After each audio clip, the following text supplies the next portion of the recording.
Puis, gros plan ce soir sur les personnes en situation de handicap. Elles manifestaient aujourd'hui pour que leur voix compte. Le sujet du handicap est peu présent dans le débat politique, alors que 12 millions de personnes sont concernées en France.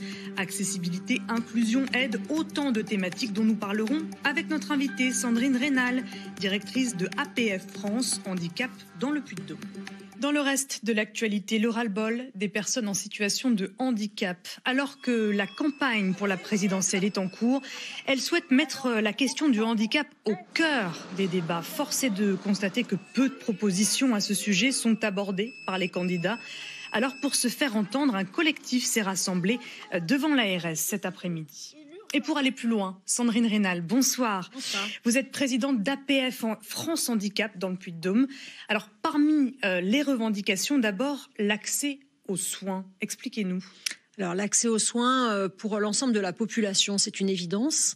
Pour les personnes en situation de handicap, c'est un véritable parcours du combattant quand il n'y a pas des logiques de renoncement par défaut d'accessibilité des cabinets médicaux. Donc concrètement, quand vous n'arrivez pas à trouver par exemple un ophtalmologue qui n'a pas l'équipement nécessaire pour qu'un handicapé puisse aller à son cabinet, il y a refus systématique du médecin, enfin du pratiquant, pour les recevoir?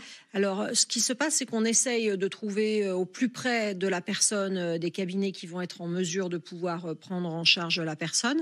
Mais ces cabinets, parfois, peuvent engendrer des surcoûts pour la personne, à la fois en termes de transport, parce qu'il faut payer en plus. Et c'est à la charge de la personne en situation de handicap? C'est à la charge de la personne. On avait, par exemple, avec nous sur le parvis cet après-midi, le parvis à Clermont-Ferrand de l'ARS, un monsieur du d'Aurillac, qui nous disait que par défaut de manque d'accessibilité en ophtalmologie accessible à Aurillac, il était obligé d'aller se soigner à Montauban.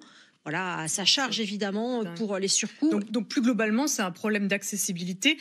Pas beaucoup d'avancées de ce côté-là. Pourquoi est-ce que les politiques n'agissent pas, selon vous, ou peu ?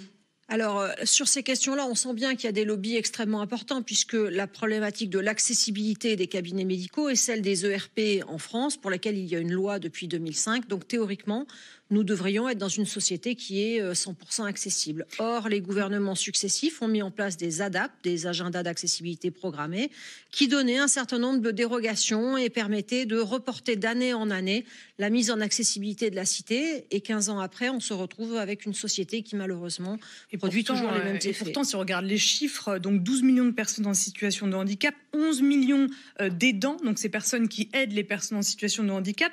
Donc ça fait, on arrive à quoi, un tiers de la population. Exactement. Et elles ne sont pas prises en compte, ces personnes-là.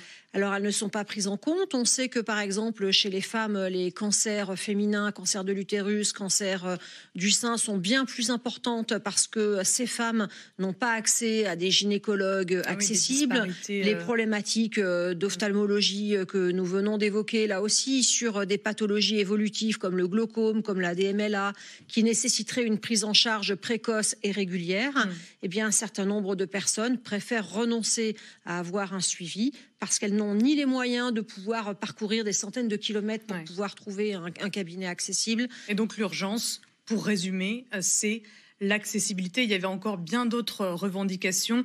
Malheureusement, on arrive à la fin de cette interview. On pourra en parler pendant longtemps. Merci beaucoup de nous avoir accordé cette interview. Sandrine Rénal, je rappelle que vous êtes présidente d'APF France Handicap dans le Puy-de-Dôme.